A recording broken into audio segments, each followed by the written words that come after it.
love would grow cold. In Matthew verse 24 and verse 12 we have, and because wickedness abounds, love will grow cold from almost all. To correctly understand the verse, we must clearly understand the idea of when it was written. The oldest origin of verse is its Greek writing, and when we look at the term iniquity, it comes from the Greek anomies, and nomos means law. In other words, iniquity represents the term, without law. What does that mean?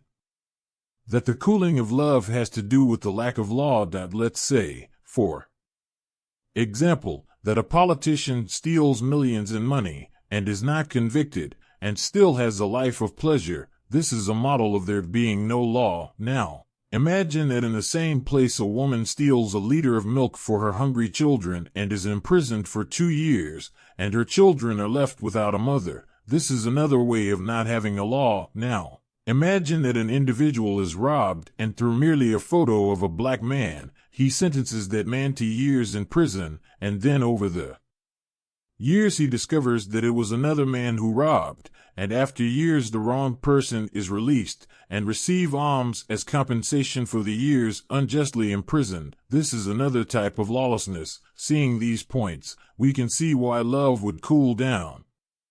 There is another verse that helps to understand better. In Psalms, chapter 11 verse 3 we can read, if the foundations are destroyed, what can the righteous do? The fundamentals are defined as the basis for applying the law. When these fundamentals are destroyed, the law is applied by the will of the holder of power, and thus those without the fundamentals, the righteous, have no way to ask for justice. Currently the laws are biased towards the will of the powerful, and thus the poor and humble are servants and slaves of the powerful.So there is no law, because the foundation of it is destroyed, and in this way countries have the freedom to kill entire populations, while others, if they kill one, are condemned to the highest degree. Thus, the problem is not the law, but countries or people who are above the law. In this case, love grows cold, as it is not the law that determines justice,